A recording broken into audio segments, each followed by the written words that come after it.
Hi everyone, Lisa Stones-Peck from Spellbound Miniatures here. This is just a quick mini tutorial for our Valentine's giveaway freebies, and you'll notice the daffodils and picture and the roses and square vase are files we've previously released. We've just included them in this bundle because I think they're really good for spring and Valentine's. You'll find the SVG and the tutorials for those on the Valentine's page on our website. If you're a newsletter subscriber or a patron, you'll have the links already. So this video we're going to concentrate on the gift bag and box you can see in this photo, and there's two options for the gift bag which I'll talk you through in a minute. The first thing you'll want to do is print out some wallpaper. There's 4 different PNG patterns and I just printed mine straight onto copy paper on the printer. You could use print and cut, but actually you get a larger printed area if you just print straight from your printer. I use Word, insert the PNG as a picture, narrow the margins and then adjust the print quality to photo to get the best results. You could also print these patterns on vellum or cotton, or even the velvet paper that you can get that goes through a printer.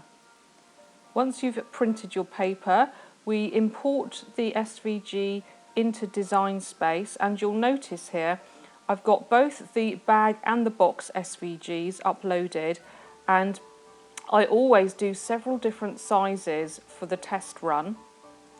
I like to go larger than I think and then reduce down so that it's easier to sort of start and create the larger box first and then work your way down once you get to know the file and how it works and your skills improve. You can also see on this screen that as well as the cut line around the outside, there are dashed lines which will become our fold lines which we need to score. So when you're in Design Space, look at the Layers panel. It's on the right hand side of the screen, and you'll see there that I've changed the sort of dashed lines from cut to score. We then have 2 more cut lines for the box. That's the heart that's sort of sliced on the top, and then we have the big outline cut for the whole piece. For the bag, again, we have score lines which we change from cut to score. We have the sort of semicircle cut line which secures the flap, and then we have the larger overall outline cut as well. If you want to make the gift bag on the right with the little handles, you need to remove the top flap and also that semicircle cut line.